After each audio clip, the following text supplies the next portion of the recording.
me tell ya. And it's a world that man can eat at all. When things are big that should be small. Who can tell what magic spells we'll be doing for us? And I'm giving up my love to this world. En nombre de la Cámara Chileno-Norteamericana de Comercio AmCham Chile, les doy la más cordial bienvenida a este almuerzo con el expresidente Ricardo Lagos Escobar. Saludamos a quienes nos distinguen con su presencia. Señor expresidente de la República de Chile, Ricardo Lagos Escobar. Señora presidenta de AmCham Chile, Kathleen Barclay. Señores directores, consejeros, gerente general y empresas socias de AmCham Chile.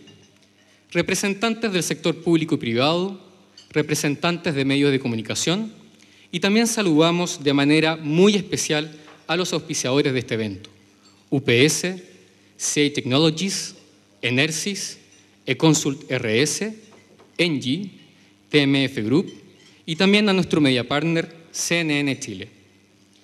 Asimismo, queremos agradecer el apoyo de los socios estratégicos y de los socios auspiciadores globales de AmCham, quienes participan de gran parte de las actividades programadas para este año. A continuación, se realizará un reconocimiento especial al equipo de la Escuela de Derecho de la Pontificia Universidad Católica de Chile, que obtuvo el segundo lugar en la final de Philip Jessup International Law Moot Court Competition, más conocido como Jessup, torneo en Derecho Internacional en la cual estudiantes defiendan en inglés un caso hipotético de derecho internacional ante un tribunal que recrea la Corte Internacional de Justicia.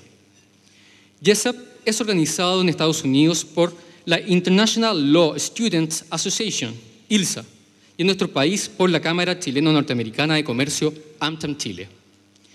El equipo de la Pontificia Universidad Católica de Chile representó a nuestro país en la gran final de esta competencia en la ciudad de Washington, D.C., entre los días 5 y 11 de abril. El logro del segundo lugar internacional del equipo de la Universidad Católica fue un hito para Chile, sobre todo al considerar que en Jessup 2015 participaron representantes de más de 90 países. Para la realización de este reconocimiento, invitamos al escenario al señor partner de Grasti, Quintana, Maglis y compañía y exdirector presidente de AmCham Chile, Michael Grasti, quien ha desarrollado una intensa labor en la implementación de la versión local de Jessup en Chile.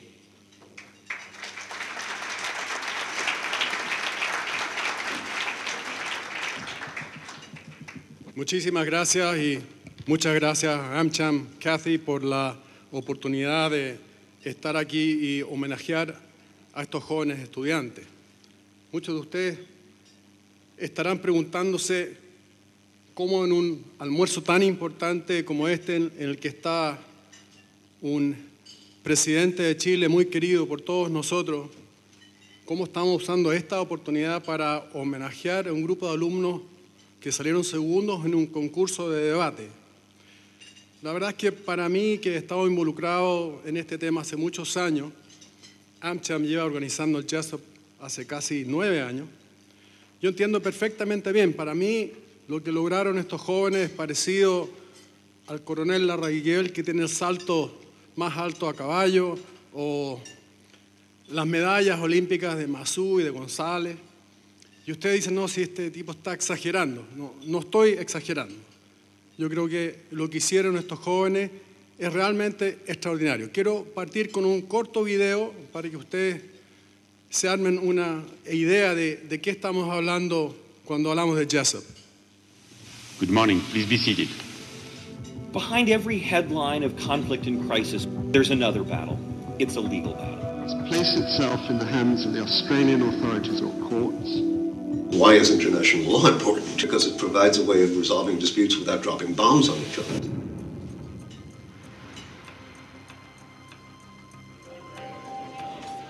Do you want to see the 600 people who are likely to be running and changing the world we're going to live in 20 years? If you think about what it takes in most of these countries to get into law school, to found a Jessup team, to do the work it takes to get here, and then actually be here, it just tells you the extraordinary potential and resilience of this group.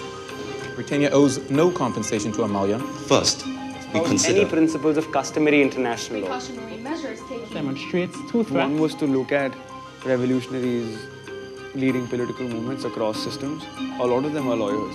Gandhi was also a lawyer by training. Your Excellency, I thank you for your time and your indulgence.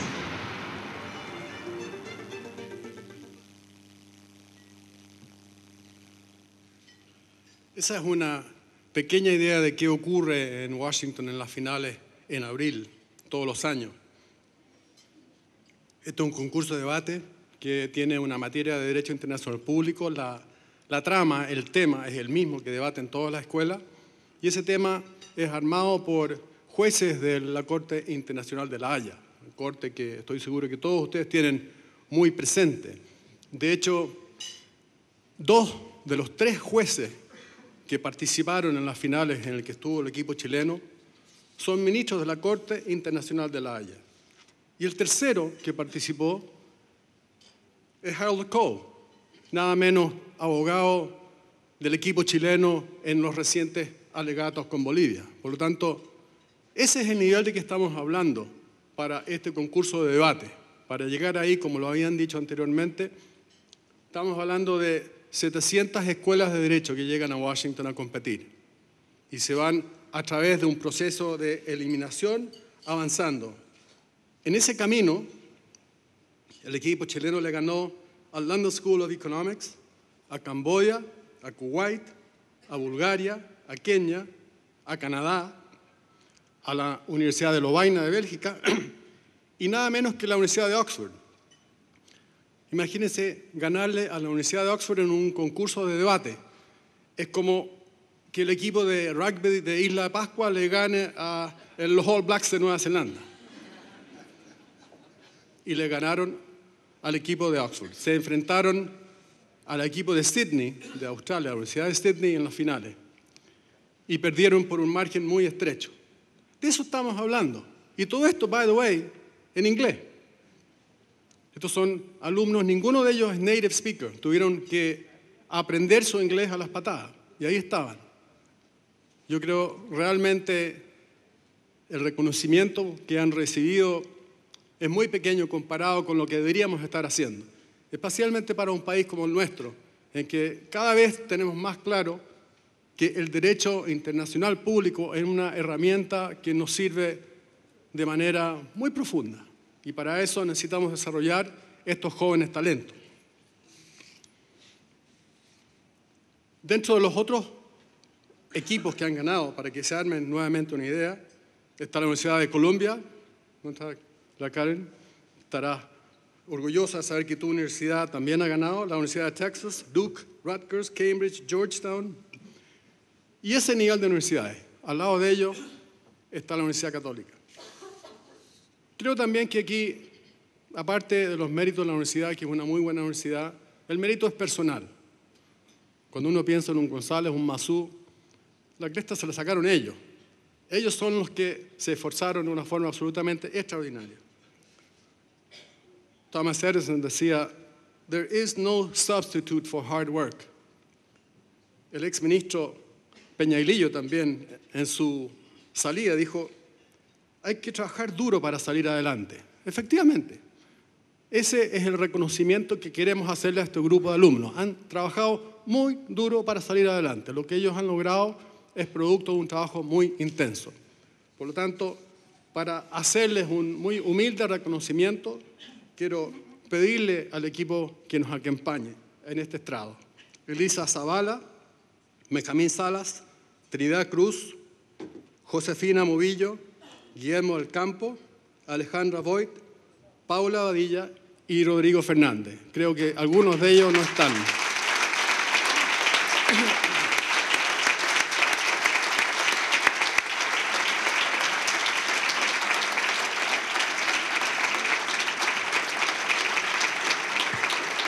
Para hacer entrega de estos reconocimientos, quiero pedirle también que nos acompañe en estrado a la profesora Rose Cave, que ha estado con nosotros desde el primer día en el concurso de Jessup, y a la persona que es el alma, el corazón y toda la pasión que hay detrás de Jessup en AmCham y en Chile, Lucy Young. Por favor, nos acompañen.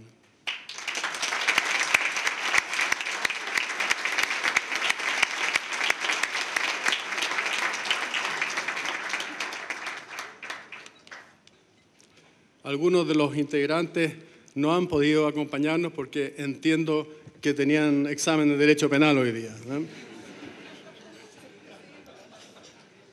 Cosas que pasan. Como anécdota, al profesor que les está tomando el examen es socio mío, así que no pude hacer lobby, lo lamento.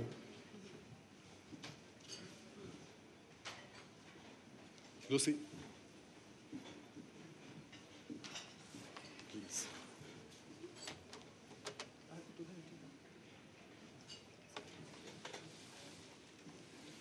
Por favor, les pido un muy caluroso aplauso para nuestros alumnos.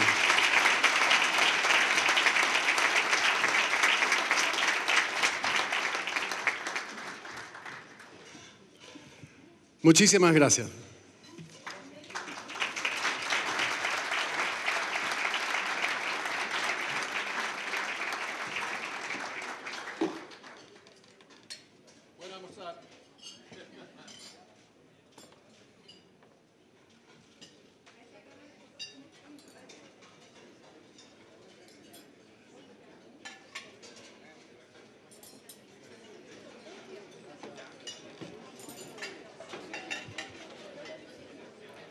Agradecemos la participación del señor Michael Grasti y felicitamos una vez más a los alumnos de la Pontificia Universidad Católica de Chile que representaron al país en YESAP 2015, una de las competencias de litigio más prestigiosas a nivel mundial. Ahora, por favor, sigan disfrutando el almuerzo y en 20 minutos más seguiremos con el programa con la presentación del expresidente Ricardo Lagos. Muchas gracias. Para continuar con el programa de hoy, queremos invitar a un integrante de nuestros media partners al escenario, al editor de Economía de CNN Chile, Nicolás Paul. Hola, muy buenas tardes a todos. Les cuento que a lo largo de su historia, AmCham Chile ha liderado diversos encuentros con autoridades, además de líderes de opinión de diversos sectores, quienes aportan sus conocimientos y puntos de vista respecto de la realidad nacional y también en torno a la relación de Chile con Estados Unidos. En esta oportunidad nos acompaña el expresidente Ricardo Lagos Escobar, a quien pido un aplauso por su presencia.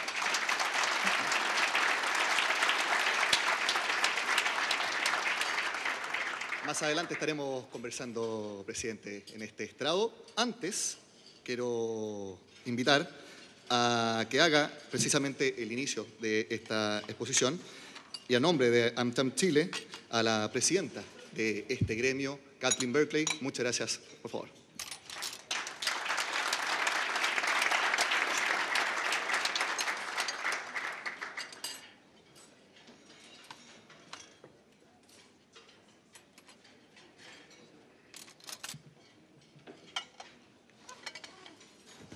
Muy buenas tardes a todos. Es especialmente grato para mí y para los miembros de AmCham darle la bienvenida hoy al expresidente Ricardo Lagos. Tradicionalmente, cuando tenemos un invitado especial, lo presentamos leyendo su currículo, pero creo que todos estamos de acuerdo que en esta ocasión no es necesario. Sin embargo, sí quisiera tomarme unos momentos para compartir con ustedes una breve reflexión. Específicamente, quisiera recordar que en los 96 años de historia de la Cámara Chileno-Norteamericana de Comercio, AmCham Chile, la misión se ha mantenido a través de los años, promover el comercio y la inversión entre Chile y Estados Unidos. Menciono esto, pues, no que existe otra persona que haya aportado tanto al desarrollo del comercio bilateral como el invitado que tenemos hoy. Fue durante el gobierno del presidente Ricardo Lagos que las negociaciones para lograr el Tratado de Libre Comercio se iniciaran, desarrollaran y concluyeran, firmándose el 6 de junio de 2003. Este acuerdo ha permitido cuadruplicar el intercambio comercial entre ambos países y, por cierto, facilitar la inversión no solo desde Estados Unidos hacia Chile, sino también en forma creciente de capitales chilenos en Estados Unidos. Sus beneficios fueron mucho más allá, generando un positivo impacto en la calidad de vida de los habitantes de ambos países. No quiero dejar de recalcar que este tratado, que hoy está plenamente integrado a la cultura comercial nacional, en sus inicios fue pionero, haciendo que la política comercial internacional chilena sobresaliera a nivel mundial. Ello porque hasta este momento Estados Unidos solo tenía 4 acuerdos similares con México, Canadá, Israel y Jordania. De este modo, Chile abrió nuevas perspectivas comerciales para América Latina con Estados Unidos. Y además, a través de las negociaciones y el éxito del acuerdo, se ha formado una relación de profundidad y calidad entre Chile y Estados Unidos, una relación que hoy día es muy estratégica. En definitiva, Ricardo Lagos se hace acreedor de más de algún reconocimiento por haber logrado un cambio trascendental en la relación entre ambos países, objetivo que AmCham persigue hace casi un siglo, así como también en el vínculo con Estados Unidos con la región. Pero más allá del positivo gran impacto del Tratado de Libre Comercio, quisiera destacar otras cualidades que nuestro invitado que hicieran factible que Chile fuera pionero a lograr suscribir este acuerdo. En primer lugar, una clara visión del futuro, respecto del camino que se debería transitar y los beneficios que Chile obtendría al llegar al final del recorrido. Liderazgo. Mostró tener un liderazgo integral. Primero a nivel interno para lograr que en Chile se realizarán los ajustes necesarios en materia de comercio internacional. Segundo, un liderazgo internacional para plantear adecuadamente y independientemente los temas fundamentales de Chile en el contexto internacional. Valentía, para abordar una negociación pionera y en condición de iguales. Asumió importantes riesgos, confiado en el éxito de su objetivo. Inició esta negociación sin fast track, incorporando además acuerdos sobre temas laborales y medioambientales, algo nunca antes visto en ningún acuerdo internacional. Y además venía o estaba entre medio de las elecciones presidenciales en Estados Unidos, por lo que no sabía quién sería su contraparte en la Casa Blanca. Por todo ello, se requirió gran valentía. Debo decir que lo que me motivó para hacer esta reflexión no es solo el deseo de conmemorar un proceso de alto valor histórico, ni tampoco un afán de conmemorar y festejar lo logrado a la fecha, sino, por el contrario, es plantear algunos desafíos hacia adelante. En AmCham estamos involucrados en una profunda agenda del futuro, la cual considera temas tales como políticas públicas, la reforma laboral, la importancia de llegar a un acuerdo en el tratado o aprobar el tratado de no doble tributación entre Estados Unidos y Chile. Energía. A través de nuestro Consejo Empresarial de Energía Chile-Estados Unidos, estamos generando instancias de diálogo para promover buenas prácticas en esta industria, aportando desde la experiencia en Estados Unidos, por ejemplo, en energías renovables no convencionales.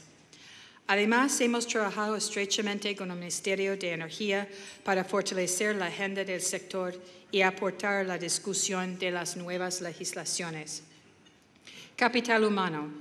Nos interesa promover el desarrollo de gobiernos corporativos modernos a la luz de la nueva legislación, velando por lo que el actuar de las empresas sea ético y en el marco de la probidad. También tenemos experiencias muy gratas, como lo hemos visto hoy día, de equipos de jóvenes hablando en inglés, representando su país, los grandes líderes del futuro que tratamos de apoyar a través de competencias como JESUP. Sustentabilidad y medio ambiente. Estamos confiados en que una adecuada inserción de las empresas y sus proyectos en su entorno, tanto medioambiental como comunitario, es vital para garantizar su competitividad y sustentabilidad en el tiempo. Innovación y propiedad intelectual. Promovemos una cultura de propiedad intelectual que apoye el emprendimiento, la innovación y el desarrollo tecnológico. Y por supuesto, negociaciones comerciales. A partir de nuestra misión, apoyamos aquellas instancias o legislaciones que promueven el intercambio comercial, que promueve oportunidades como la Alianza del Pacífico y, por supuesto, el Trans-Pacific Partnership. Como es evidente en estos temas, AmCham está trabajando aspectos de relevancia para el Chile de hoy, evolucionando de acuerdo a cómo va cambiando el país y su sociedad, además su relación con Estados Unidos. Por ello, en una organización del siglo XXI, cuyos estatutos reformamos en el año pasado, estamos hoy abocados a modificar nuestra misión, siguiendo los cambios y las oportunidades de la relación entre ambos países. Incorporaremos conceptos como la promoción de la competitividad para impulsar el crecimiento, la integración de la economía y lo social, la innovación, las transferencias de conocimientos y mejores prácticas y, por cierto, el fortalecimiento del libre comercio. En AmCham esperamos que la visión del exmandatario nos aporte en este proceso de desarrollo, por lo cual desde ya estamos muy agradecidos. Dado todo lo anterior, es que hemos invitado al expresidente Ricardo Lagos para que comparta con nosotros su visión del futuro, los temas que a su juicio son prioritarios para el país y cuál en su óptica para abordarlos, ayudar en abordarlos. Estoy segura que sus palabras serán un aporte para ustedes y nos permitirán reflexionar sobre el Chile de hoy y qué estamos haciendo. Es para mí un gran honor presentar a ustedes el expresidente de Chile, don Ricardo Lagos Escobar. Gracias.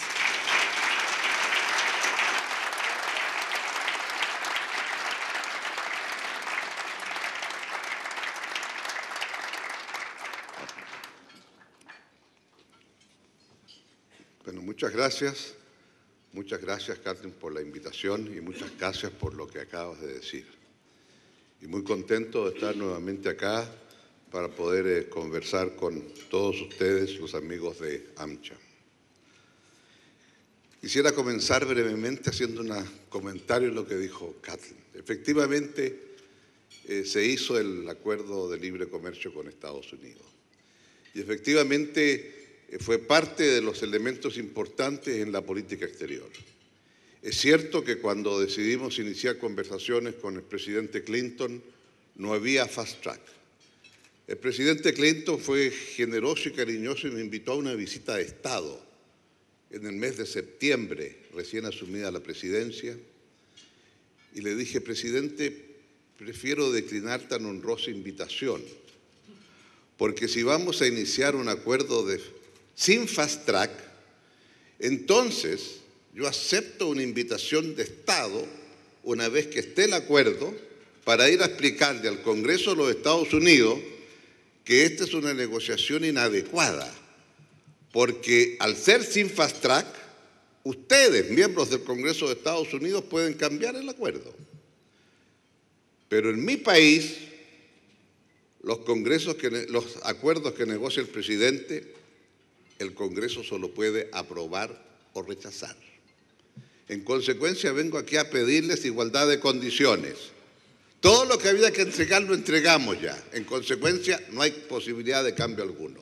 El presidente Clinton entendió este argumento, se rió mucho y me dijo, espero que mi sucesor lo invite, si es necesario, a hablar al Congreso de Estados Unidos. Afortunadamente no fue necesario porque había fast track. Dicho esto, quisiera decir lo segundo. los acuerdos comerciales no era una obsesión ideológica ni mucho menos. Era una visión estratégica para un país pequeño como Chile, pequeño en nuestro mercado, potente en nuestras capacidades, en lo que creíamos que podíamos hacer y que podíamos incursionar en el mundo si el mundo tuviera reglas un poquito más claras para poder competir ahí. Y entendimos que las negociaciones de los acuerdos comerciales, en tanto la OMC fijaba las reglas, y caramba que faltaba mucho, como que la regla de ronda de desarrollo de Doha comenzó el 2001 y todavía no termina. Y en consecuencia era importante los acuerdos de libre comercio. Y lo hicimos con la Unión Europea y me propuse firmarlo en lo posible antes con la Unión Europea para tener un poquito mejor de negociación con los Estados Unidos después. Esto se puede decir ahora, claro. Dicho esto, ¿por qué lo me parece importante?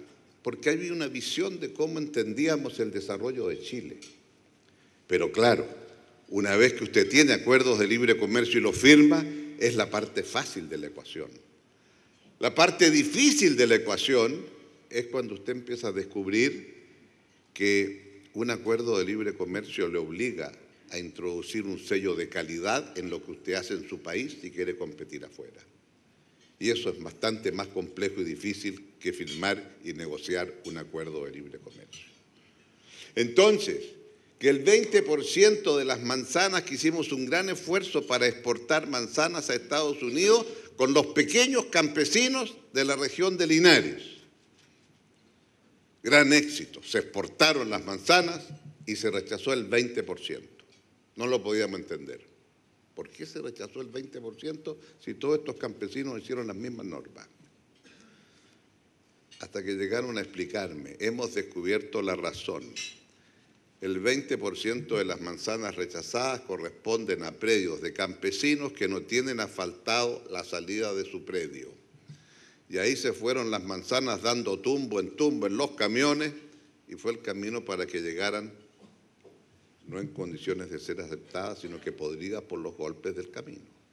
O sea, no bastaba firmar acuerdos, había que asfaltar también las calles para que las frutas salieran en buenas condiciones. Eso explica el por qué nos pareció importante iniciar este esfuerzo comercial para poder insertarnos en el mundo. Lo cual no significa hipotecar nada, porque en los mismos momentos, ustedes recuerdan, Chile estaba en el Consejo de Seguridad y tuvimos una discrepancia sobre la guerra de Irak con el presidente Bush. Pero todo eso es historia y lo que me han invitado es para mirar un poco el acontecer actual. Y no necesito hacer una reflexión sobre el momento en que estamos en el Chile de hoy, que es un momento peculiar, porque yo diría tenemos una situación económica con brotes verdes que hay que consolidar. No hay una situación de tensiones sociales imposibles en el país, pero lo que sí hay es una crisis política, de la política y de las instituciones políticas y una cierta deslegitimación de lo que hacemos los que estamos con algunas dirigencias políticas. Y esto es una situación grave que requiere una respuesta política. Pero creo que el tema tiene raíces más profundas. Y esas raíces más profundas tienen que ver precisamente con lo que se ha hecho en estos 20 o 25 años. Ayer me tocó estar en una reunión para discutir temas de infraestructura. Y hubo una presentación que tenía que ver con un análisis de por qué la insatisfacción por los servicios que dan las autopistas, particularmente las urbanas. Y en la presentación que allí se hizo, era una presentación que tenía mucho que ver con lo que está ocurriendo en el Chile de hoy. Lo que allí se dijo fue, mire usted, señor, el Chile del 90 y el Chile del 2010-2012. El Chile de $5.000 por habitante del Chile con cerca de 20.000. El Chile con una esperanza de vida X y con la esperanza de vida de hoy. El Chile que tenía una inmortalidad infantil de 12, 13, 14 por 1000 al Chile que tiene una de 8. Sí, claro, muy orgulloso porque 8 por 1000 es la mejor de América Latina. Pero hay una pequeña diferencia. En algunas comunas es de 2 por 1000 y en otras comunas es de 43 por 1000. El 8 es un promedio. Entre 2 y 43 hay una gradiente demasiado pronunciada. Hay tareas pendientes en ese ámbito. Pero lo que sí es importante es que también producto de este crecimiento, bueno, todos sabemos que los niveles de la población chilena viviendo bajo la línea de pobreza, que era un 40%, baja a un 11%. Hay un 29% de familias chilenas que sienten que gracias a su propia capacidad, ellos se pusieron de pie por su esfuerzo. Eso es lo que ellos sienten. Y ellos sienten también entonces que se asoman a este otro Chile con otras demandas. Y les parece natural que en este proceso de ascenso, bueno, efectivamente han terminado ellos una etapa, pero comienzan otra. Entonces no es baladí decir que el año 90 había 200.000 jóvenes en enseñanza superior y ahora hay 1.200.000. Y por lo tanto, no es baladí decir que la gran mayoría de ese 29%, que nunca seguramente accedió a la universidad, ese 29% ahora buena parte de sus hijos están en la universidad. Y sienten que sus hijos se la ganaron, dieron la prueba, etcétera, etcétera. Y entonces, claro, el paso siguiente es muy simple. ¿Por qué vivo en un país donde me cuesta mucho pagar la universidad? En otras palabras, creo que lo que estamos viviendo es un cambio de lo que tuvimos ayer, los avances que se generaron, pero esos avances significaron entonces un cambio en lo que son las demandas políticas del país. Un cambio en lo que es el énfasis económico fundamental del país. Cuando usted tiene $5.000 por habitante, o tiene crecimiento, o qué es lo que va a distribuir. Y por lo tanto el crecimiento es la tarea número 1. Y por lo tanto los elementos que afectan el crecimiento hay que removerlos rápidamente para poder crecer. No estoy diciendo que ahora cuando bordeamos los 20.000 o los 18.000, no hay que seguir creciendo. Lo que estoy diciendo es que hay unas demandas distintas producto de lo que ayer crecimos. Y por lo tanto, hay también en el ámbito económico un otro tipo de demandas. La otra vez planteé a los amigos de el cobre, en ese gran encuentro anual que hay en Chile, que convoca el SESCO. Les dije, ¿por qué Chile? El año 90 tenía 16% de la producción mundial de cobre. Hoy tenemos el 33%. El 16% de las reservas, hoy tenemos más de 30%. No está mal. Tenemos entonces hoy en Chile 1/3 de los camiones en el ámbito del cobre en Chile. Pero de ese tercio de camiones que representan una importación anual promedio en los últimos 5 años del orden de los $350 millones, ni una tuerca se produce en Chile. O sea, tenemos tareas pendientes muy importantes, ¿verdad? Porque siempre se dice cómo ustedes producen commodity. Sí, claro, pero hay commodities de commodities. Porque si el grueso de todas las empresas de ingeniería para los desarrollos industriales en el ámbito de la minería es en Chile, caramba, que es importante. ¿Por qué digo esto? Porque hay tareas pendientes en el ámbito para seguir creciendo y espacios muy grandes. Pero el tercer tema tiene que ver con las demandas sociales. Y esas demandas sociales, claro que ha habido un avance. Ha habido un avance, ¿verdad?, en un conjunto de ámbitos. Y los indicadores económicos sociales están ahí. Pero esos indicadores económicos sociales para muchos les saben insuficientes. Y entonces usted tiene, primero, sectores medios emergentes que no quieren volver atrás, no quieren estar viviendo bajo la línea de pobreza y aún no se sienten seguros donde están, pero más importante, quieren seguir progresando y ahí están sus demandas. Entonces, ¿cómo usted aborda estas crecientes demandas y de qué manera, en consecuencia, se le exige al Estado una otra función de la que hasta ayer tuvo. Y en el intertanto, sí es cierto, entre los últimos 8 años hemos tenido una crisis económica de envergadura y en donde frente a esa crisis económica de envergadura hemos sabido salir relativamente bien por políticas contracíclicas que se aplicaron, el ajuste estructural, todas esas cosas que conocemos. Y más importante, yo diría, porque también ha habido un manejo político adecuado. Dicho esto, cuando viene la crisis, todos dicen, y bueno, ¿y qué hace Bush? ¿Qué hace Obama? ¿Qué hace Sarkozy? ¿Qué hace la señora Merkel? ¿Qué hace Cameron, Gordon Brown? Es decir, se piensa que va a corresponder a la autoridad política avanzar. Es que entonces se ha producido un cambio, producto de la crisis. Y perdónenme si incurro en temas que no son los de esta conversación con ustedes, pero es que es muy obvio. ¿Por qué el señor Obama salió primero y Estados Unidos salió primero que Europa? Porque hubo un enfoque absolutamente distinto. Hasta el 2009 el enfoque fue igual en el G20. En la reunión de Londres, cuando se acordó el 2009 que en 30 minutos el Fondo Monetario pasó de tener 250 millones para tener 750.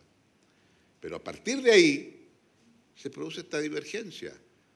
Un Bernanke de la Reserva Federal o el gobierno de Estados Unidos con el quantitative easing y Europa diciendo que el tema es la austeridad y la inflación.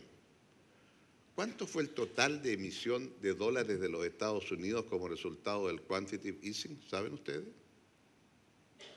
Un 25% del producto de los Estados Unidos. Y no hubo inflación. Y no hubo inflación. Notable, ¿verdad?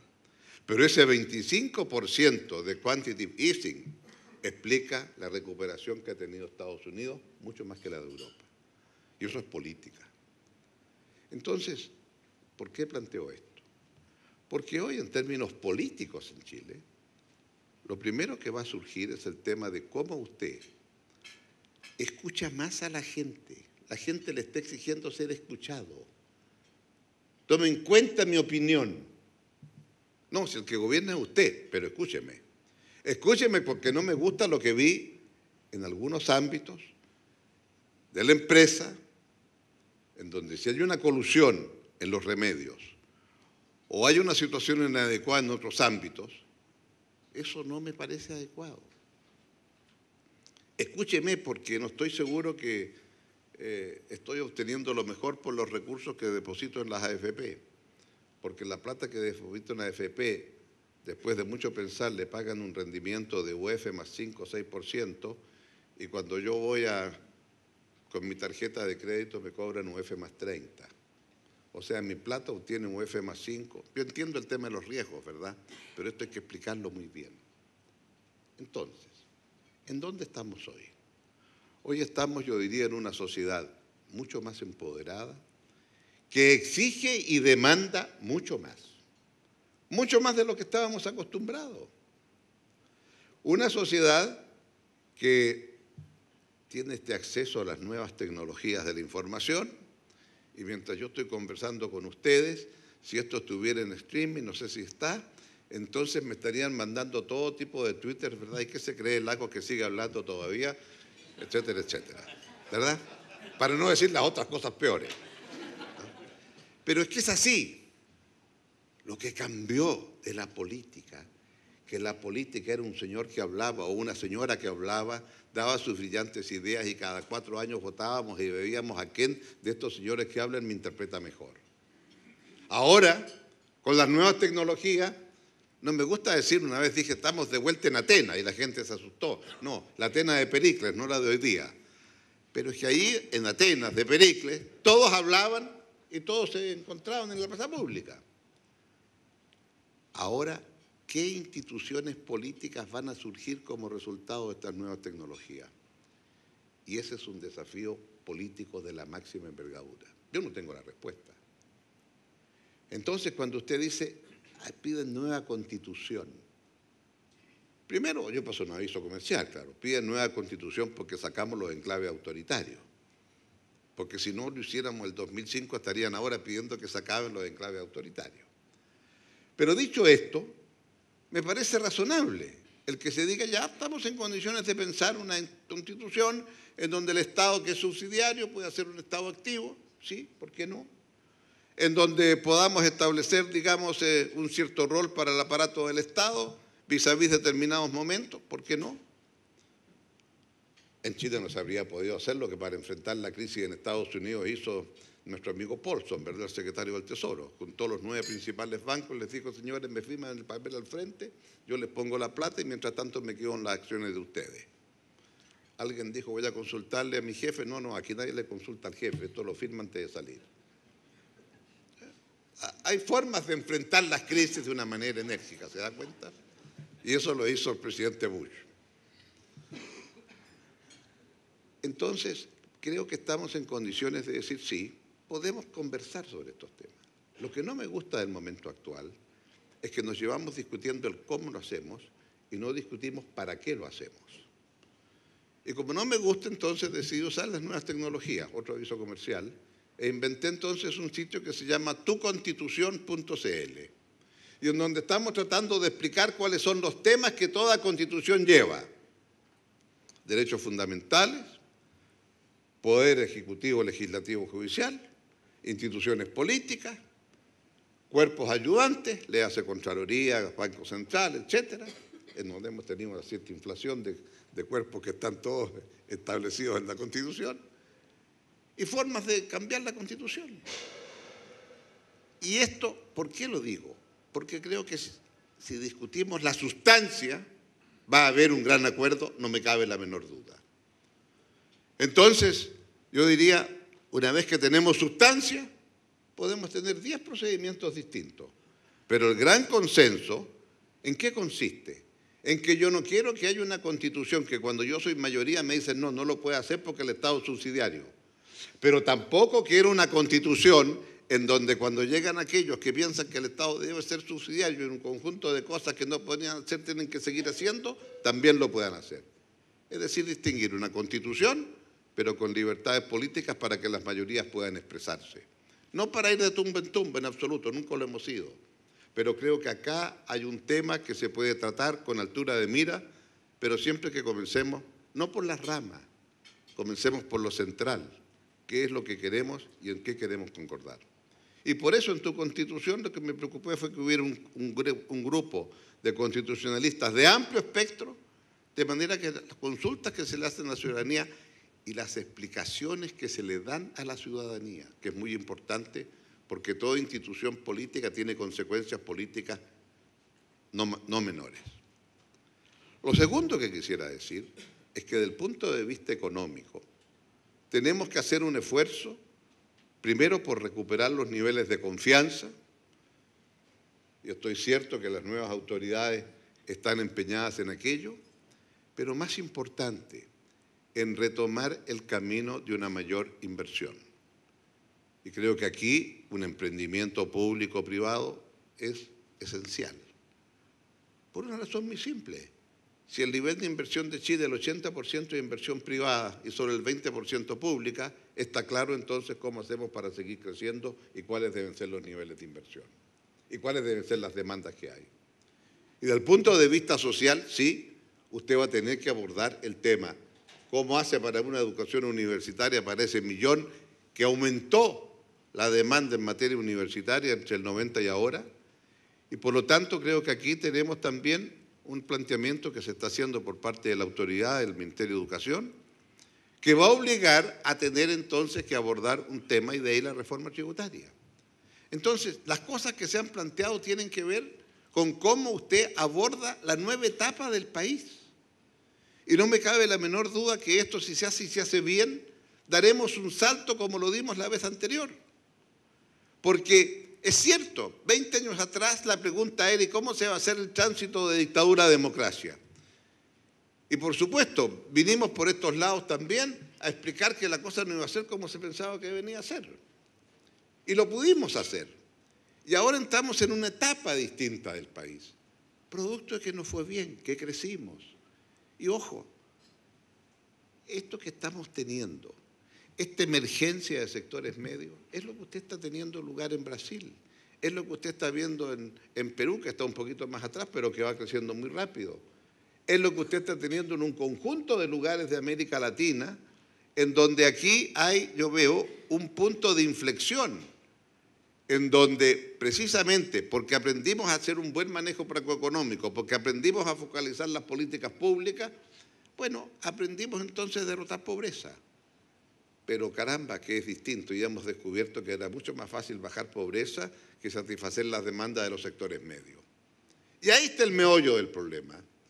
Y aquí está entonces la sensación de no me alcanza la plata para nada y protesto. Lo que pasa es que tiene otras demandas. Y aquí entonces yo diría, tengo una mirada optimista del país. ¿Optimista en qué sentido? Hemos tenido momentos de ajustes complejos, pero los hemos superado. No hay ninguna razón para que ahora. Y creo que lo que hemos visto en estos días habla de un, no diría cambio de timón, pero cambio, ¿verdad?, de las ventajas del sistema presidencial, que usted puede hacer un ajuste, ¿verdad? El jefe de Estado se mantiene incólume, pero sus colaboradores cambian, y puede entonces generar un espacio distinto para las conversaciones entre todos. ¿Qué es lo que quisiera decir? Quisiera decir que en términos de salud, por ejemplo, claro, acá hay temas pendientes, sin duda. Pero hay un cambio profundo, sí, político.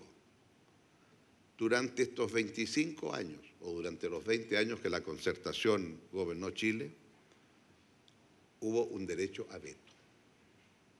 Porque había un derecho a veto producto de los senadores designados, producto de los altos quórum para modificar, etcétera, etcétera. Y por lo tanto había una sensación, tranquilo, tenemos derecho a veto. Pero ese derecho a veto se ejerció más allá de la cuenta razonable. Les podría dar 10 ejemplos del derecho a veto. Ahora se está volviendo a discutir una ley de financiamiento de campañas políticas. Se discutió intensamente si las empresas iban a dar o no. Pero el derecho a veto se impuso y dijo, o hay financiamiento de empresas o no hay financiamiento público a la política. Entonces, si usted quiere hacer un financiamiento a la política, tiene que, ya, muy bien, va a haber. Y se estableció el sistema del aporte a las campañas. Se señaló, no es conveniente que el aporte comience en el momento que el candidato se inscribe, porque antes de eso hay un periodo previo. No hubo acuerdo, solo el momento que se inscribe. Entonces, no es un misterio para nadie que al momento que el candidato se inscribe lleva ya mucho rato corriendo. A mí me gusta la ley de Estados Unidos. Usted se mira un día al espejo y dice, tengo cara de senador. Inmediatamente empieza el taxi, tiene que decir, ya me encontré cara de senador, voy a ser candidato por tal estado. Y en ese momento le empieza a correr el taxi. ¿De cuántos gastos lleva? Entonces, nada nuevo. Ponga límite a lo que puede gastar. No sé si vieron un hermoso titular del New York Times días pasados de un hombre de ciertos recursos económicos que donó 1 millón de libras esterlinas para la reciente campaña del Reino Unido. Dificultad. No iban a ser capaces de gastar más de 60 o 80 mil libras del millón porque si no se topaban con los techos de gasto máximo en campaña electoral. Interesante, ¿no? Es decir, cómo usted es capaz de nivelar la cancha y la competencia de todos por igual. Porque, claro, ahora sabemos que de esas cantidades que pueden hacerse las empresas, el 70% iba para la UDI para renovación y eso se dividía entre 2/3 para la UDI y 1/3 para renovación. Y del 30% restante para el resto de los partidos. Eso es lo que yo llamo, aquí lo que ha habido es un derecho a veto y no se hicieron los cambios que había que hacer en los momentos adecuados. Y como dice Erich Fromm, en El miedo a la libertad, cuando no se hacen los cambios anticipatorios, indispensables porque la sociedad está mutando, después vienen cambios revolucionarios.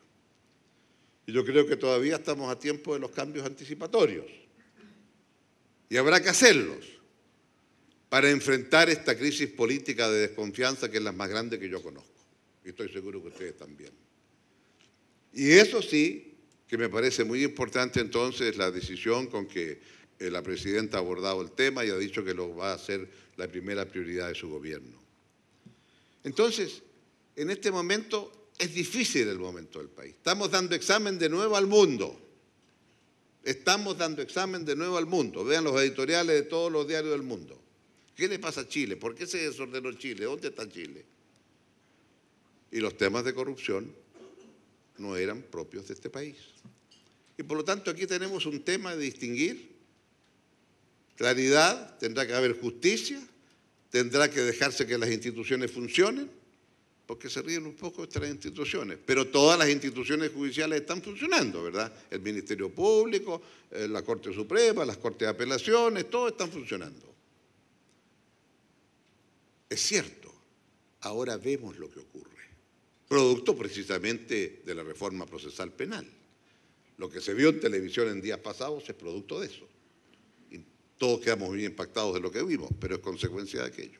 En suma, creo que el país está en condiciones de abordar las tareas que tenemos por delante desde el punto de vista político, con la seriedad indispensable, entendiendo las demandas que hay de una ciudadanía más exigente y ver cuáles son las instituciones para ello.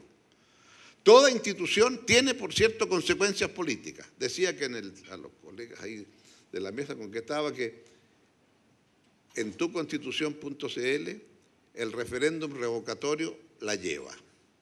Esto es, usted elige un presidente, elige un alcalde y a la mitad del periodo presidencial un número significativo de ciudadanos pueden pedir un referéndum para revocar el mandato de esa autoridad. Bueno, usted tiene que explicar. Mire, puede ser muy interesante esa institución, que hay en varios países, dicho sea de paso.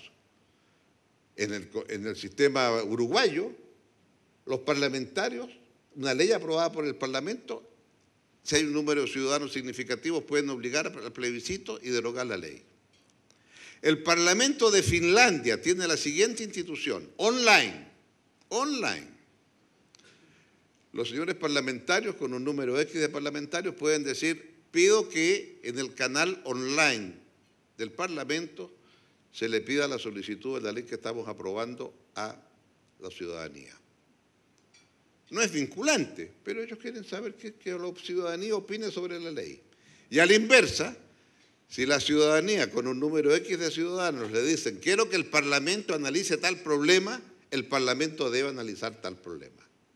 O sea, instituciones que son consecuencia de estas nuevas demandas. Desafío político para Chile. ¿Qué instituciones queremos frente a estas nuevas demandas de la ciudadanía que quiere ser escuchada? ¿Cuál de estas las queremos adoptar? Porque hay consecuencias. Si usted dice, a la mitad del periodo le revoco el mandato, automáticamente el presidente o la presidenta de la República o el alcalde, las medidas duras las va a dejar para después. Y por lo tanto no las tomo en mi primer periodo. Hay una consecuencia. Si usted quiere eso, ¿le parece muy democrático? Bueno, prepárese porque ninguna medida dura la va a tomar en la autoridad que usted elige en la primera parte de su mandato.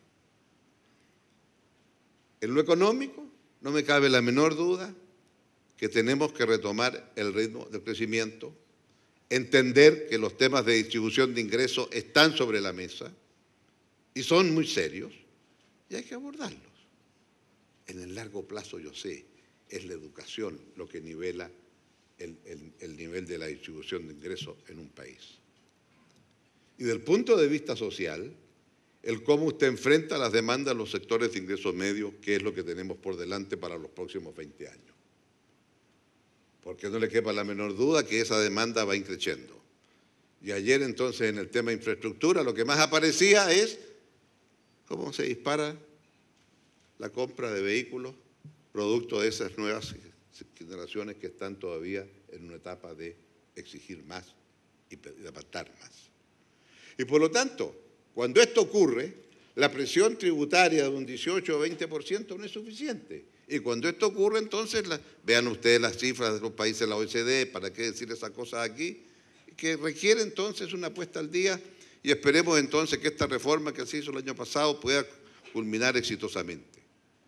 En otras palabras, yo diría, estamos entrando en una etapa distinta en lo político, en lo económico, en lo social, en lo cultural,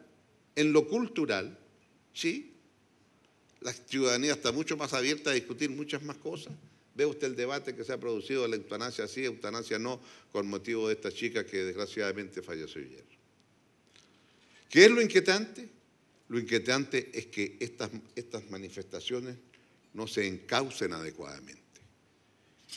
Que lo que ocurrió ayer, lamentable, los dos muchachos que mueren en una manifestación, ¿y cuáles entonces son las instituciones políticas para que la protesta no consista en salir desfilando por las calles, sino que formas más civilizadas de escucharnos unos a otros? Y estas son las instituciones políticas que hay que abordar. En suma, yo tengo una percepción bastante, no diría optimista, pero me tocó vivir, ¿verdad?, momentos mucho más complejos, que parecían infinitamente más complejos. Y fuimos capaces de hacerlo de una manera adecuada. Hoy hay una deslegitimación en el ámbito de la política, no en el de la economía, que no me cabe duda que se saldrá adelante, no en el campo de las políticas sociales, que están bien enfocadas, y se pueden hacer buenas tareas, y habrá una definición del punto de vista educativo que está en cuestión, en marcha, en manos muy competentes como la del ministro. Y ha habido también adelantos importantes, y por eso la otra vez señalé lo que significaba haber tenido un emprendimiento común en materia de actividades mineras, en donde fuimos capaces de invitar un núcleo muy amplio de distintas personalidades con ideas muy distintas, pero donde hubo un planteamiento común que lo tomó la Presidenta, que se está desarrollando. Los avances que ha habido desde el punto de vista de la agenda de energía, que yo creo que han sido muy significativos. Ese cambio simple y directo de decir, mire, queremos que las próximas licitaciones entre las 8 de la mañana y las 6 de la tarde sea un bloque al cual hay que licitar, y que significó que todas las empresas que ganaron eran empresas de energías renovables no convencionales.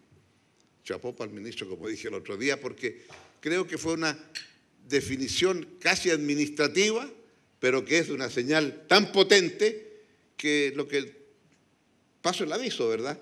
Si vamos a cumplir que vamos a tener un 20% del 2025, quiere decir que lo vamos a hacer antes de nuestros amigos de Estados Unidos, respecto de energías renovables no convencionales, dentro de la matriz energética del país.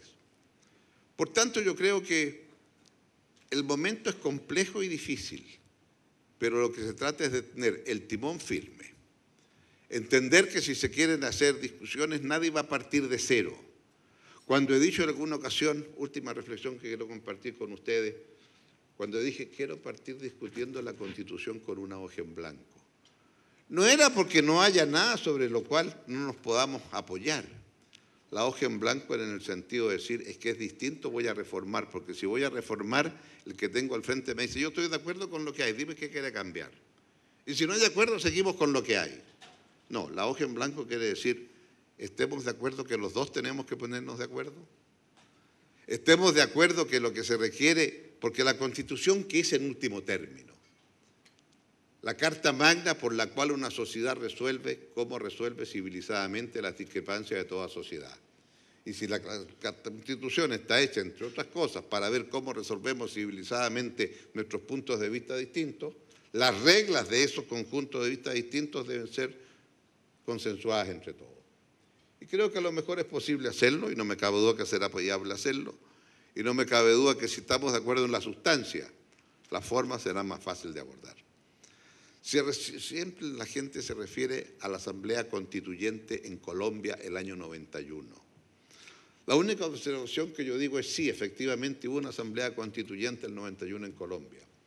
Pero primero, todas las fuerzas políticas concordaron en las líneas gruesas de la Constitución que iban a aprobar en la Constituyente.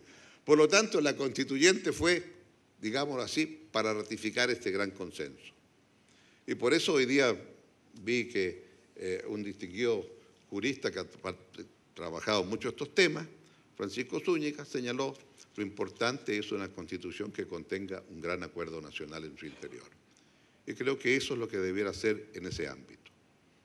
En la economía los caminos están claros, y del punto de vista social es cómo somos capaces de abordar, así como ayer abordamos el tema pobreza, las demandas de los sectores medios. Si esos ámbitos, yo creo, nos permiten mirar el futuro con optimismo, yo digo sí, no hay ninguna razón para no ponernos de nuevo a trabajar en la senda que se ha hecho durante todos estos años. Y si eso es así, no me cabe ninguna duda que tenemos también un cuadro internacional más positivo. El último vestigio de la Guerra Fría, la relación Estados Unidos-Cuba, el presidente Obama con gran coraje lo enfrentó y no me cabe la menor duda que van a haber tiempos distintos en la relación Estados Unidos-Cuba y eso quiere decir Estados Unidos-América Latina. Y por lo tanto, preparémonos también porque soplan vientos mejores en ese sentido desde el punto de vista internacional. Espero que esos vientos compensen los económicos que no son tan positivos. ¿Qué va a pasar con la economía china? ¿Se va a mantener los inicios de recuperación de los Estados Unidos? ¿Va esto a servir para que Europa al final salga de los problemas que tienen? Y si es así, ¿en qué sentido los chilenos nos beneficiaremos? Porque estamos insertos en el mundo. Pero hoy esa es la única realidad. Y para estar insertos en el mundo, tenemos que ser capaces de estar a tono con los cambios del mundo. Entonces, si usted dice, quiero introducir el tema medio ambiente y cambio climático, es sí o sí. Porque acuérdense, de aquí a 10 años, a usted le van a preguntar, dígame, ¿cuál es su ingreso per cápita? Y usted lo va a decir muy orgulloso, ya estamos en 22.000. Y la pregunta siguiente va a ser, dígame, ¿y cuánto emite por persona en su país? Y esa va a ser la norma de la civilidad de las naciones del futuro. Y yo quiero que este paísito esté a la cabeza en materia de civilidad a futuro. Porque eso es lo que nos va a dar la patente para seguir siendo un país pequeño, pero que cree hacer las cosas bien. Y para eso se requiere un gran consenso, y ustedes en la AmCham han sido un lugar de encuentro entre chilenos y amigos de Estados Unidos, pero más importante, un lugar de encuentro de distintas visiones. Y por ello es tan importante estar acá y participar con ustedes en este encuentro, y agradezco mucho la invitación que me han hecho. Muchas gracias.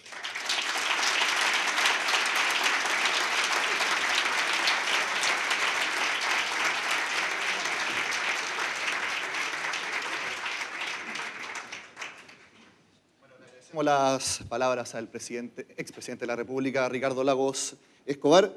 Presidente, yo sé que a usted le encanta hablar con los periodistas y por eso yo me preparé con muchas preguntas para hacerle, pero realmente también estoy impresionado porque llegaron más o menos 25 preguntas del público. Así que voy a dejar mis preguntas de lado por esta vez y voy a tratar de reflejar un poco las inquietudes de las personas que lo acaban de escuchar y que también tocaron en sus preguntas bastantes temas de los que usted comentó durante su exposición. Quisiera partir por una consulta que tiene que ver con infraestructura, un tema que yo sé que a usted le importa mucho y que durante su gobierno también lo reflejó. Y esta es una bastante específica, presidente. En una entrevista usted señaló que si de usted dependiera el gran megapuerto que anunció la presidenta Bachelet, y que al parecer podría ser anunciado algo de eso el 21 de mayo, usted elegiría San Antonio para ubicarlo. Y la gente acá se pregunta, ¿por qué elegiría ese lugar y no Valparaíso? Y también, si usted cree que en materia portuaria estamos atrasándonos o quizás ya estamos atrasados en materia de competitividad con los otros países del mundo. Primero creo que estamos atrasándonos, porque antes teníamos el primer lugar en materia de competitividad, en materia de cuántos días demora para hacer una exportación, y ahora ese primer lugar lo hemos cedido a otros países vecinos. Lo segundo tiene que ver respecto al famoso puerto. La razón es muy simple. Los espacios que dispone San Antonio son infinitamente mayores que el espacio de Valparaíso. Porque fíjese usted, hicimos un tremendo esfuerzo por sacar los contenedores de Valparaíso, que los porteños pudieran ver los contenedores, no más los contenedores. Valparaíso no es cierto que miraba al mar, miraba los contenedores. Bueno, y ahora aparentemente el puerto se quiere instalar ahí mismo. O sea, la posibilidad de Valparaíso, no quiero captarlo, pero es extenderse hacia el sur. El puerto va a ser más caro hacia el sur, pero es la única forma. Si queremos preservar Valparaíso, una ciudad bella, turísticamente hablando, donde llegan los cruceros. Y no quiero que nunca más los amigos que llegan a los cruceros digan, ¿y para qué nos trajeron aquí? ¿Qué es lo que hay que ver? Que era lo que pasaba al comienzo, ¿verdad? Y se ha ido abandonando Valparaíso, patrimonio de la humanidad, y por lo tanto yo creo que hay que preservar aquello en Valparaíso. Lo cual no quiere decir que deje de ser puerto, pero creo que es una discusión un poquito, técnicamente todos le van a decir que corresponde a San Antonio. Presidente, usted lo mencionaba y todos sabemos que fue un gran impulsor de las concesiones en nuestro país. ¿Cree que para retomar los brotes verdes y que no se marchiten hay que darle más énfasis a las concesiones? De hecho, una pregunta también de la persona que están acá, nos preguntaban por las concesiones hospitalarias que han tenido, que el gobierno actual no es muy fanático de las concesiones hospitalarias, de hecho han detenido algunas que se iniciaron en la administración Piñera. ¿Cómo cree usted que tiene que ser ese énfasis? Ya se ha hablado un poco en la discusión que lideraba el antiguo ministro de Hacienda, Alberto Arenas, con el sector privado. ¿Cómo cree por dónde tiene que ir y exactamente qué obras tienen que concesionarse? ¿Autopistas como por ejemplo fue durante su administración? Bueno, a mí no me cabe duda que lo lógico es establecer un mecanismo adecuado para que las concesiones continúen. Segundo, creo que hay una segunda etapa. Voy a volver a pasar un aviso que es muy simple. Hoy, el valor de todos los concesionados en autopistas urbanas y semiurbanas, e interurbanas, aeródromos y puertos, si usted lo pone en valor, eso es más o menos 25.000 millones de dólares. O sea, hemos construido un capital de 25.000 millones de dólares que 20 años atrás no existía. Tome usted esos 25.000, haga una entidad especial, y esa entidad especial podrá administrar esos 25.000 millones, y esa entidad especial va a saber cuándo están venciendo las concesiones y cómo hay que llamar a nuevas licitaciones. Pero en el intertanto, el valor presente de ese capital de 25.000 hoy día debe ser más o menos entre 100 y 150.000 millones. Ah, pero si ese es el valor presente que yo tengo del flujo que tengo por delante, tengo que poner a trabajar ese capital. Mire qué simple. Si tengo un capital de 25.000, ¿cómo lo pongo a trabajar? ¿Puedo emitir bonos de 5.000, 10.000, 15.000 millones de dólares? Por cierto que sí. Y por lo tanto, estoy en condiciones de lanzar un gran programa con un financiamiento a partir del capital que hemos construido. Y mientras más autopistas hago, porque hacen falta, ¿no? He hablado de los túneles debajo de las grandes avenidas en Santiago.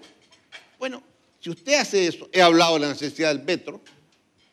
Bueno, si usted hace eso, usted está aumentando el capital de esta empresa que ha constituido y puede volver a emitir bonos. Es decir, es demasiado obvio decir, tenemos este capital inmovilizado, pongámoslo a trabajar. Usted hablaba de 1.000 kilómetros, mucho, 10 kilómetros de líneas de metro por año, con una inversión de 1.000 millones de dólares, eso lo mencionó ayer también en un seminario. Pero ¿qué otras cosas puntualmente se podrían hacer también en regiones, para que no se centre solamente la discusión en Santiago? Un ejemplo concreto, por ejemplo, en alguna parte de Chile. No, en todas las ciudades que tienen ferrocarril y que hay que aprovechar. Mire usted, Antofagasta, el ferrocarril que está en Antofagasta, ¿por dónde parte? Por el sector norte de Antofagasta. Ahí está cantado un tranvía eléctrico. Usa usted la línea férrea que está, haga unos cuantos pasos niveles y llega al sector norte, que es el sector más populoso y población de menores ingresos. Hágase lo mismo entre Serena y Coquimbo. Hágase lo mismo, bueno, el ESVAL que tiene números azules y que hay que expandir hasta Quillota. Haga lo mismo con el Biobías en Concepción. Y el Biobías en Concepción, que primero dijeron que era un cuento del señor Lago, ahora el Biobías tiene que llegar a donde se supone que debía llegar, que es Coronel y Lota, porque ya están los otros dos ejes estructurantes. Vea usted, Padre Las Casas, Temuco, Lautaro, Victoria, pintado.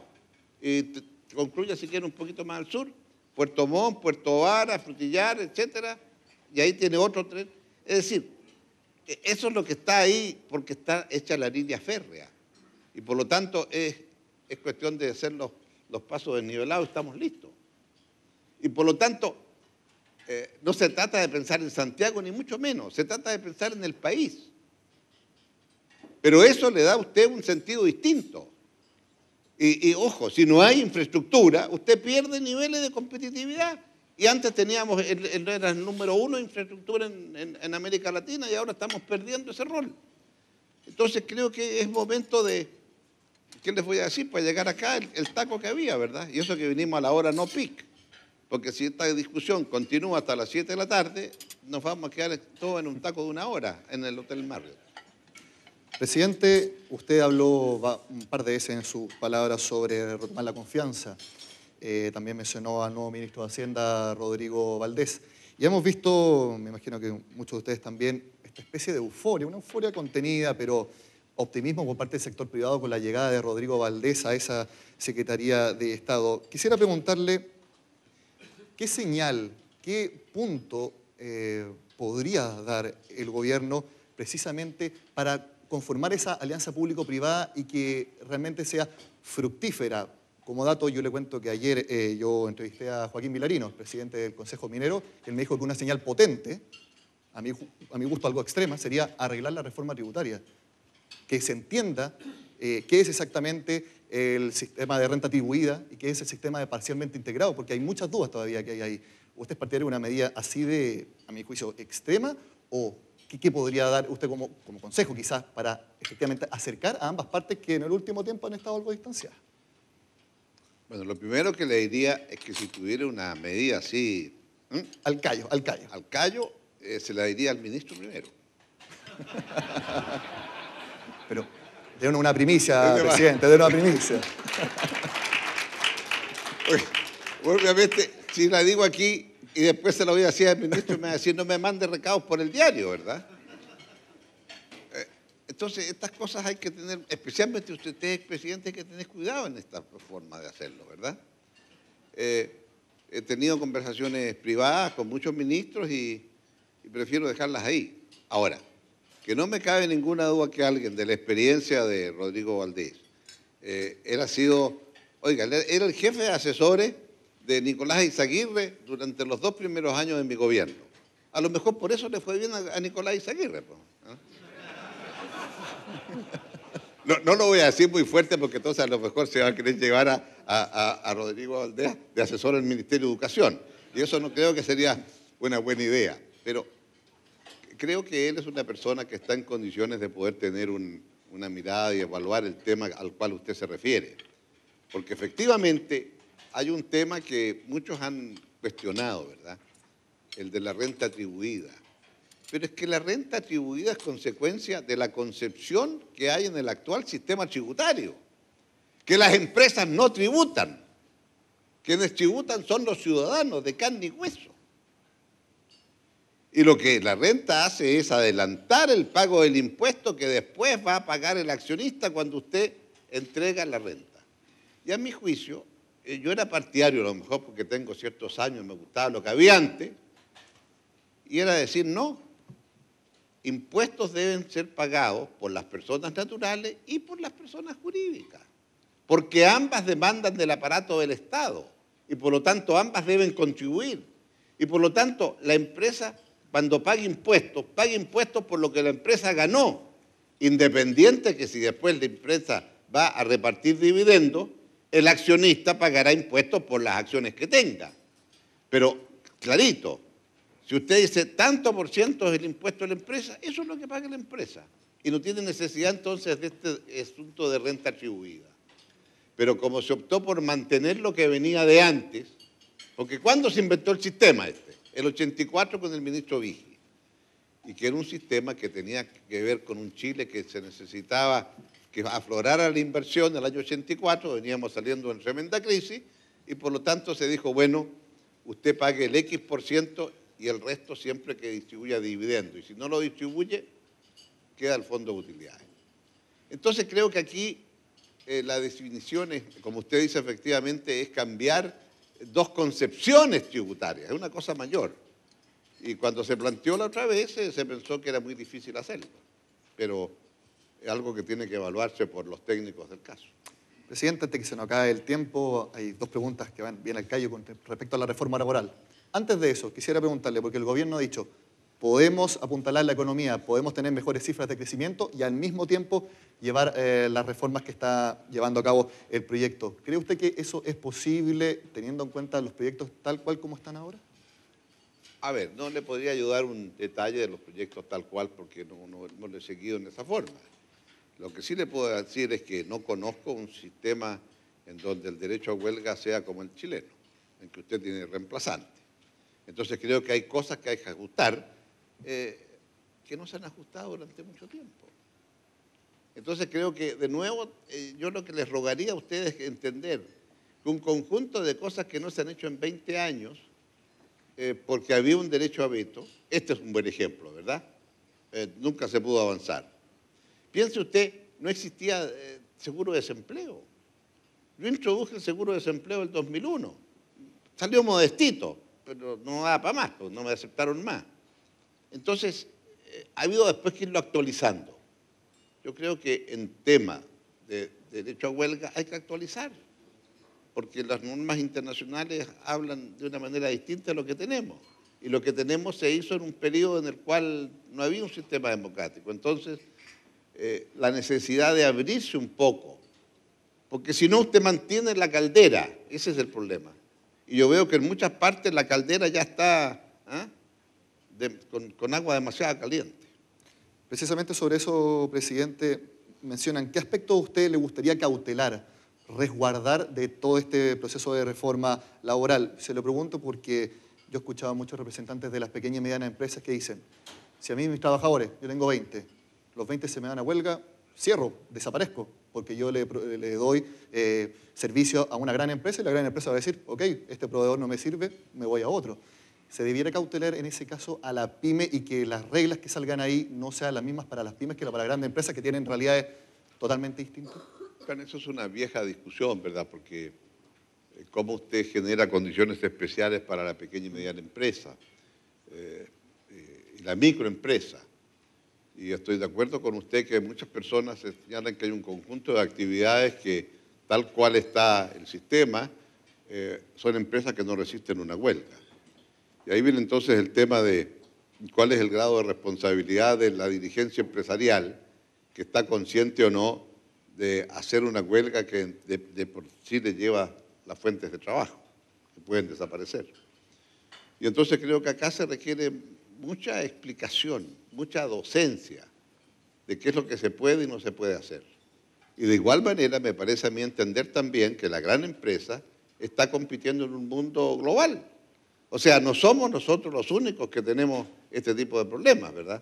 Y por lo tanto, las medidas que usted adopta tiene que verlas en el contexto de cómo afecta eso la participación en un mundo global. Si usted me dice, mire, Codelco tiene que gastar no sé cuántos miles de millones en materia medioambiental. Bueno, pero es para adelantarse simplemente, porque yo soy un convencido que el cobre va a dejar de ser una commodity. Esto es, cuando los que compran nuestro cobre digan, por favor, ¿por qué no me ponen la huella de carbono por tonelada de cobre? Y vamos a llegar a un mundo en que la huella de carbono por tonelada de cobre va a ser el mundo normal. Y por lo tanto, el cobre que más contamine va a ser más barato. Y el cobre que menos contamine va a ser más caro. En ese momento, ¿qué va a pedir Chile? ¿Cobre limpio o cobre sucio? De más está decir la respuesta, ¿verdad? Entonces, lo mismo ocurre con el tema de la legislación laboral y lo mismo ocurre con legislación ambiental o lo mismo ocurre con el tema de las consultas a las comunidades. Es decir, son demandas que antes no existían, pero que ahora en este mundo global existen. Y usted da examen por cómo lo haga también en este terreno.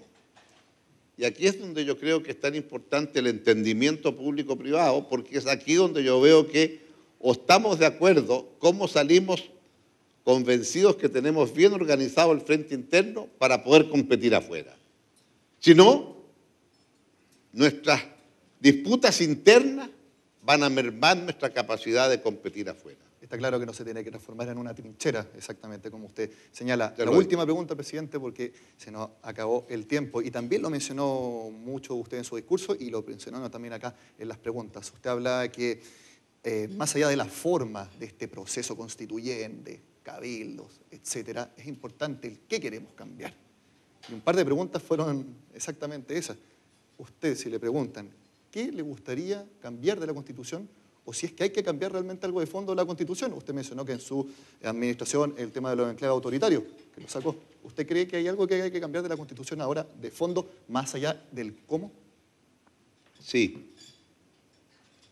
Primero, hay que establecer un Estado que deje de ser subsidiario. Si no hubiera existido ENAP, cuando de Argentina se cortó el suministro de gas y le dije a ENAP, en 15 días me plantea una forma para traer gas licuado y hacer un proyecto de negocio sobre eso, se pudo hacer porque era ENAP. Si no era ENAP, se requiere ley especial. O sea, los estados hoy día no pueden ser solo subsidiarios. No estoy diciendo que los estados van a ocupar espacios que normalmente hace el privado, no, absoluto, pero creo que realmente tenemos que tener herramientas para eso. Segundo, creo que es muy importante avanzar en la descentralización, pero creo yo, que es indispensable que descentralización. Acúsome, padre. ¿Qué sentido tiene tener las regiones como son hoy? ¿Qué diferencia hay entre Arica, Iquique, Antofagasta, Atacama? Todas regiones mineras, todas regiones con bella costa para algún tipo de desarrollo turístico, todas regiones que tienen el problema del agua, todas regiones, etcétera. ¿No sería lógico que esas 4 sean una sola región? ¿Qué diferencia hay desde Rancagua al sur hasta por lo menos por ahí por Chillán, el Valle Central de Chile? ¿No sería claro que eso es una región cantadita? Desde de ahí al sur hasta Puerto Montt hay 2 cosas. El tipo mucho más extensivo el tipo de agricultura y ganadería y la identidad étnica de las regiones con mayoría de etnia mapuche. ¿No sería eso una región? Es decir, ¿no sería lógico que en algún momento discutamos las 5 o 6 grandes regiones del país y entonces usted tiene una masa crítica y entonces va a tener un intendente con poder de intendente, ¿verdad? Y entonces va a poder usted decir descentralizo.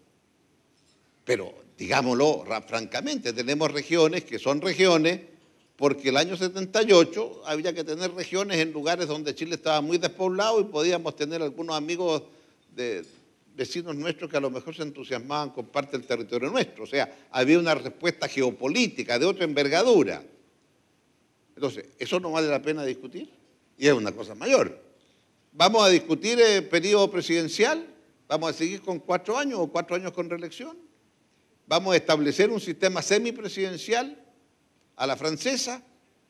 No digo parlamentario porque en general eso no tiene un mayor asidero, pero el sistema de presidencialismo extremo que tenemos lo queremos mantener.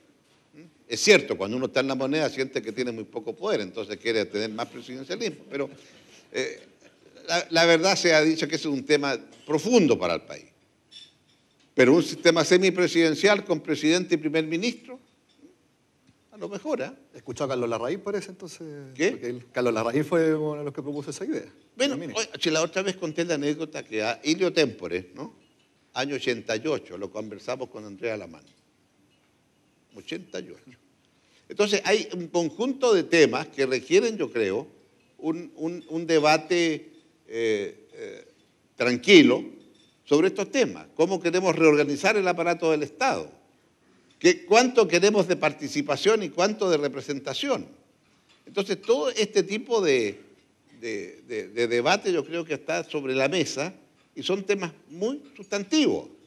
Entonces yo digo, discutamos los temas sustantivos y después vemos cómo le hacemos, ¿verdad? Pero aquí pusimos la carreta delante de los bueyes, estamos discutiendo cuál es la forma, el procedimiento, y muchos con razón dicen, perdóneme, pues yo no quiero entrar en una cosa en que no está claro dónde vamos a terminar. Y por eso dije, mira, aprendamos los colombianos.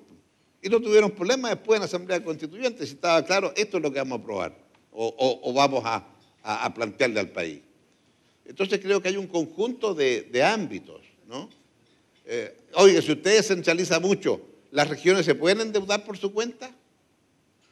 ¿O es necesaria la firma del ministro de Hacienda? Pregunta dura, ¿eh? No, yo quiero sí. No, sí, pero mire usted, aprendamos de Brasil, que es una república federativa, o sea, una república federal. No estoy diciendo que Chile sea federal, algunos lo dicen, sí, no. Pero ahí, en un momento dado, la crisis financiera fue de tal envergadura que el presidente Cardoso dijo, muy bien, pues yo pago la deuda de todos los estados, con una condición. De aquí en adelante los estados pueden endeudarse, la firma el ministro de Hacienda del país. Hay experiencia, ¿verdad? Entonces, ¿en cuáles ámbitos nos queremos mover? Y estos son los temas más sustantivos que yo creo que dan para una discusión enriquecedora. He estado en 2 o 3 reuniones, en fin, con distinguidos juristas, salió Han salido un par de libros muy interesantes sobre esto. Y creo que hay una cierta madurez para abordar el tema, si se quiere. Claro, si eso trae tranquilidad, pues abordémoslo. Bueno, vamos a ver entonces si en la coyuntura también política del momento empezamos a ver los temas de fondo de este cambios que se están empezando a ver en la Constitución, más que los temas de forma. Expresidente Ricardo Lagos Escobar, y también a todos ustedes que nos acompañan hasta el almuerzo, muchas gracias y que tengan muy buenas tardes. Muchas gracias. Muchas gracias.